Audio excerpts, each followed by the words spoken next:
Hello बच्चों, let's see this question and the question says what will happen when Malpighian tubule of cockroach open directly outside the body, and the options are concentration of uric acid will increase in the hemolymph, excess of water and mineral will lose from the body, option C concentration of water and mineral will increase in the hemolymph, and option D hemolymph will not be affected. So पहले हम दोस्तों की concept देखते हैं. इसका की concept है class insecta of arthropoda phylum. Concept है क्लास इंसेक्टा.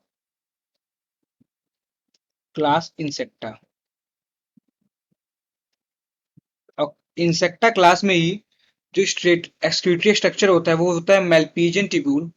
इसमें एक्सक्रीटरी स्ट्रक्चर होता है, वो होता है मेल्पिजियन ट्यूब्यूल. एक्सक्रीटरी स्ट्रक्चर होता है, स्ट्रक्चर वो होता है मेल्पिजियन ट्यूब्यूल. मेल्पिजियन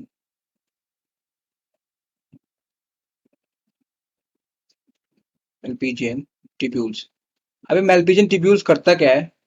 सो मेल्पिजियन ट्यूब्यूल्स करता ये है कि ये यूरिक एसिड को ये रिमूव करता है. यूरिक एसिड को ये रिमूव्स यूरिक एसिड. तो इसका क्या फंक्शन होता है, आइए एक बार इसको देखते हैं. सो जो मेल्पिजियन ट्यूब्यूल्स होते हैं,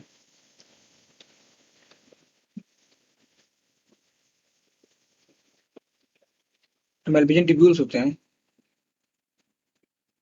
ये यूरिक एसिड को गट में छोड़ते हैं. ये यूरिक एसिड को गट में रिलीज करते हैं, गट में रिलीज करते हैं. और वहां से जब ये हाइंड गट में जाता है, और वहां से जब ये हाइंड गट में जाता है, सो हाइंड गट में एब्जॉर्प्शन होता है वाटर और मिनरल का. हाइंड गट में तो यहाँ पे एब्जॉर्प्शन होता है वाटर मिनरल का. एब्जॉर्प्शन होता है और वाटर एंड मिनरल का.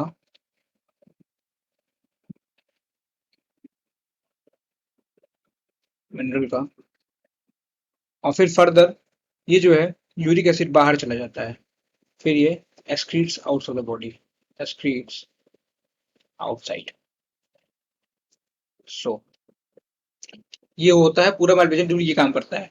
अब हमारे क्वेश्चन में बोल रहा है कि अगर मेल्पिजियन ट्यूब्यूल और cockroach open directly outside the body, अगर ये डायरेक्टली खुल जाए बाहर, अगर मेल्पिजियन ट्यूब्यूल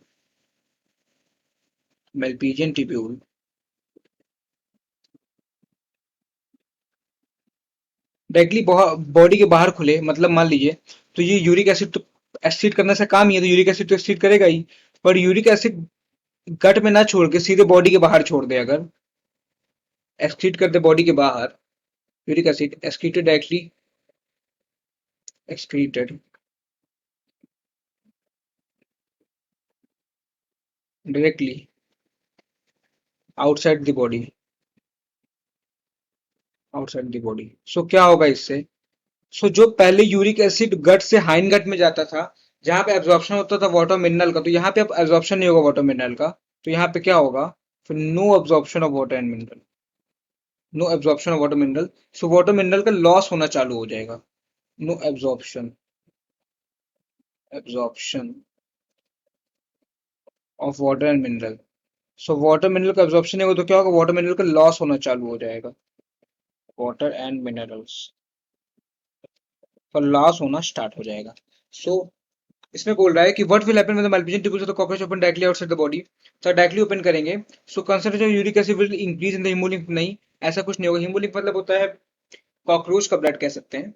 सो यूरिक एसिड इंक्रीज नहीं करेगा. क्यों? क्योंकि जो यूरिक एसिड तो फिर भी बाहर बॉडी से जा ही रहा है, तो ये तो गलत हो गया. Excess of water mineral will be loss from the body, बिल्कुल सही बात है, क्योंकि ये हाइंड गेट में ऑब्जर्व होता है.